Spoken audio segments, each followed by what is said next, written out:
آگے چل کے اسی سورہ آل عمران کے اختتام جس آیت پہ ہوتی ہے وہ بہت ہی عظیم الشان آیت ہے، اور وہ ان الفاظ میں ہے، یا ایھا الذین آمنوا اصبروا وصابروا ورابطوا واتقوا اللہ لعلکم تفلحون، اے لوگو جو ایمان لائے ہو صبر سے کام لو، باطل پرستوں کے مقابلے میں پامردی دکھاؤ، حق کی خدمت کے لیے کمر بستہ رہو، اور اللہ کا تقوی اختیار کرو، امید ہے کہ فلاح پاؤ گے۔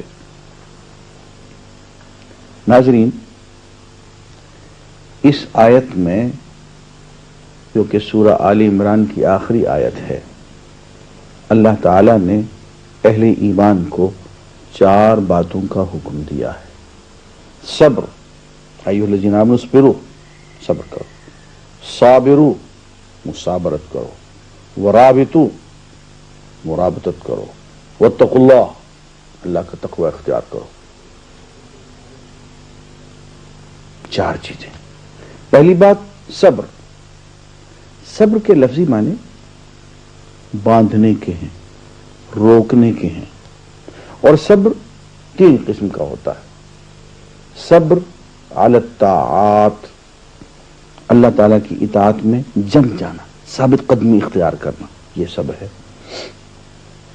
صبر عن المعاصی، اللہ تعالیٰ کی نافرمانیوں سے اپنے آپ کو روکے رکھنا، یہ بھی صبر ہے۔ جی چاہتا ہے کہ یہ نافرمانی کر لوں، اس سے اپنے آپ کو کھینچ کے زور لگا کے روکے رکھنا۔ اور صبر علی المصائب، مصیبت پہنچ گئی، تکلیف پہنچ گئی، اب اس پہ اطمینان حاصل کر کے اپنے جی کو کڑا کر کے اسی پہ مطمئن ہو جانا، اللہ کی رضا اسی میں ہے تو ہم بھی اس پہ راضی ہیں۔ مولانا محمد جوہر نے اپنی بیٹی کی بیماری پہ کہا تھا کہ اگر میری بیٹی کی شفا تجھ کو منظور نہیں، مجھ کو بھی منظور، تجھ کو منظور نہیں، مجھ کو بھی منظور نہیں۔ یہ ہے صبر علی المصائب۔ تو یہ تو ہوا صبر۔ آگے فرمایا مصابرت۔ مصابرت کے معنی ہے ایک دوسرے کو صبر دینا، ثابت قدم بنانا، اور سب لوگوں کا مل کے ثابت قدمی اختیار کرنا، اور دشمن کے مقابلے میں سیسا پلائی دیوار کی طرح سے ڈٹ جانا۔ اور تیسرا حکم دیا مرابطت، مرابطہ، رباط بھی اس کو کہتے ہیں۔ اس کے 2 مفہوم ہیں۔ ایک مفہوم تو ٹیکنیکل ہے، سرحدوں کی حفاظت،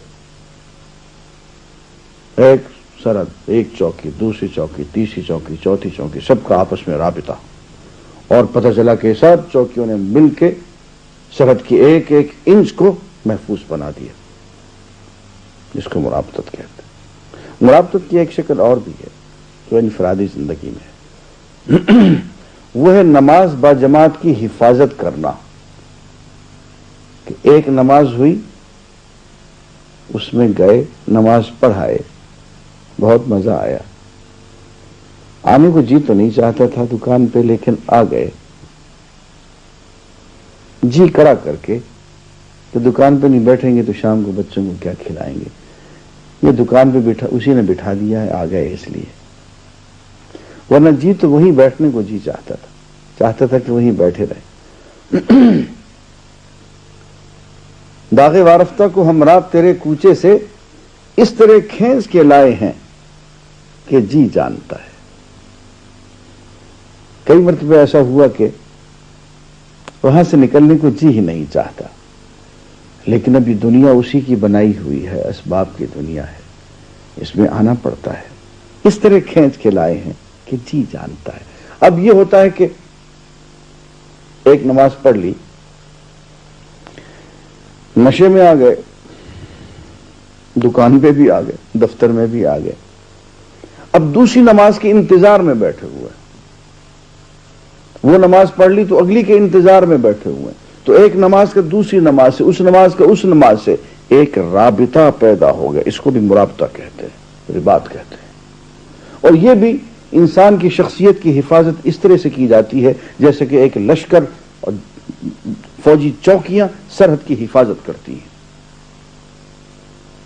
اور فرمایا چوتھی چیز واتقوا اللہ، اللہ کا تقوی اختیار کرو. تقوی ڈرنے اور بچنے کے معنوں میں ہوتا ہے، لیکن اس طرح سے ڈرنا نہیں جیسے کوئی سانپ سے یا بچھو سے، شیر سے یا بھیڑیے سے ڈرتا ہے، دشمن سے ڈرتا ہے. نہیں، اللہ سے ڈرنے کی کیفیت یہ ہوتی ہے جیسے کوئی اپنے محبوب سے ڈرے، محسن سے ڈرے کہ میں کہیں اس کی نگاہ محبت سے گر نہ جاؤں. یہ تقوی ہوتا ہے. اور یہ ڈر بہت کڑا ڈر ہوتا ہے کہ میں تو اس کا ہوں، وہ میرا ہے، میری اس کے ساتھ ایک نسبت ہے، ایک ایکویشن ہے، ایک حاضری ہے، حضوری ہے، ایک دل کا تعلق ہے. یار کہیں میں نے یہ کام کر دیا تو اس کی نظر سے گر نہ جاؤں، اس کے تعلق میں، اس کی محبت میں کہیں کوئی کمی نہ آ جائے. یہ تقوی ہے. جیسا کہ ہم ابھی آگے چل کے پڑھیں گے سورہ النساء میں، وہ بھی تقوی کے نام سے شروع ہوتی ہے. سورہ النساء عزیزان گرامی مدنی سورت ہے، اور میں اس کی ابتدائی آیات سے ہی کروں گا، اس لیے کہ وہ اسی لفظ تقوی سے شروع ہو رہی ہے. ارشاد گرامی ہے یا ایھا الناس اتقوا ربکم، اے لوگو اپنے پروردگار کا تقوی اختیار کرو، اس سے ڈرو. یہاں تقوی سے کیا مراد ہے کہ اس کی لاج رکھو. دیکھیے فرماتے ہیں کہ لوگو اپنے رب سے ڈرو جس نے تم کو ایک جان سے پیدا کیا اور اسی جان سے اس کا جوڑا بنایا اور ان دونوں سے بہت مرد و عورت دنیا میں پھیلا دیے.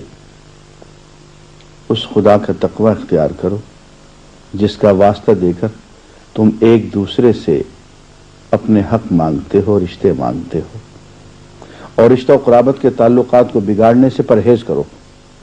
یقین جانو کہ اللہ تم پر نگرانی کر رہا ہے. فرمایا کہ واتقوا اللہ، اس اللہ کا تقوی اختیار کرو، الذین تساءلون بہ، جس کا نام لے کے، جس کا واسطہ دے کے تم رشتے مانگتے ہو، نامحرم سے محرم بن جاتے ہو. اللہ کا نام آتا ہے تو دو نامحرم، ایک نامحرم مرد ہوتا ہے، ایک نامحرم عورت ہوتی ہے، نامحرم سے محرم بن جاتے ہیں. اور اتنا مضبوط اور اتنا قریبی رشتہ کہ اس سے زیادہ قریبی رشتہ تصور میں نہیں لایا جا سکتا. فرمایا کہ اس اللہ کا نام لے کے تم نامحرم سے محرم ہو گئے، قریب ہو گئے، دور تھے قریب ہو گئے. اللہ کا نام لے کے تم نے نکاح کے بندھن میں اپنے آپ کو باندھ دیا.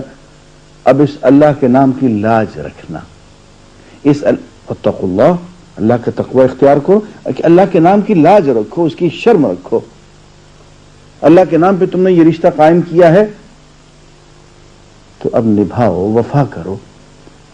ادھر اللہ کا نام لے لیا، ادھر جفا کرنے لگ گئے، ایسا مت کرنا، یہ تقوی کے خلاف ہوگا. تو عزیزان گرامی یہاں تقوی کے معنی لاج و شرم رکھنے کے ہیں. آگے چل کے فرمایا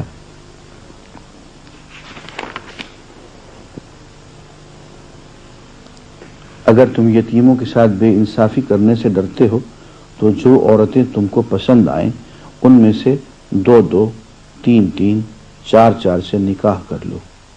لیکن اگر تمہیں اندیشہ ہو کہ ان کے ساتھ عدل نہ کر سکو گے تو پھر ایک ہی بیوی کرو. سعودی عرب میں ہمارا ایک ہمسایہ تھا، مجھے پتا تھا کہ وہ بیوی کے ساتھ اچھا سلوک نہیں کرتا. مسجد میں بیٹھا ہوا تھا، میرے پاس آیا، کہتا کہ میں دوسری شادی کر لوں، میرے لیے جائز ہے؟ میں نے کہا نہیں. کہنے لگا کیوں؟ قرآن میں تو اجازت ہے. میں نے کہا تمہارے لیے تو اجازت نہیں ہے. کہنے لگا کہاں؟ میں نے کہا قرآن نے تو صاف لکھا ہوا، تم تو ایک بیوی کے بھی مستحق نہیں ہو. اور قرآن نے تو کہا ہے کہ اگر تم عدل نہیں کر سکتے ہو تو پھر ایک بیوی، اور تم تو ایک بیوی کے ساتھ بھی عدل نہیں کر رہے ہو، تم تو اس کے بھی مستحق نہیں ہو۔ عزیزان گرامی، یہ 2 3 4 کا معاملہ جو ہے یہ اتنا آسان معاملہ نہیں ہے۔ اور پھر ذرا غور فرمائیے کہ اس پہ اللہ تعالیٰ نے بہت سی شرائط لگا رکھی ہیں۔ اور دوسری بات یہ ہے کہ جب یہ کہا جا رہا ہے کہ 2 3 4 تک نکاح کر لو تو یہ محدود کیا جا رہا ہے۔ لوگوں نے غلط سمجھا جب یہ کہا کہ جی اسلام نے تو ایک سے زیادہ شادیوں کی اجازت دی ہے۔ ایسا نہیں ہے دوستو، ایک سے زیادہ شادیوں کی اجازت تو اسلام سے پہلے موجود تھی۔ لوگوں کے پاس تو 30 40 عورتیں ان کے گھر میں ہوتی تھی۔ اسلام نے تو صرف پابندی لگا دی ہے، 4 تک کر دیا ہے اس کو۔ دیکھیے یہ ایک صاحب ہیں، ان کا نام ہے غیلان بن اسلم الثقفی، انہوں نے اسلام قبول کیا، ان کی 10 بیویاں تھیں۔ آپ نے کہا کہ بھئی 10 بیویاں تو نہیں رکھ سکتے، 4 سے زیادہ تم نہیں کر سکتے، 6 کو طلاق دینی پڑ گئی۔ ایسے بہت سے لوگ آئے، تو اسلام نے تو بہت بڑی تعداد کو کم کر کے محدود کیا۔ لوگ تو 40 50 تو ایک تماشا بنایا ہوا تھا، انہوں نے عورت کو کم کر کے 4 تک کیا، اور وہ بھی اس کے لیے بھی شرائط لگائی ہیں ایسی شرائط جو کہ 99% لوگ پوری نہیں کر پاتے، اس لیے ان کے لیے ایک سے زیادہ کی گنجائش نہیں بنتی ہے عام طور پہ۔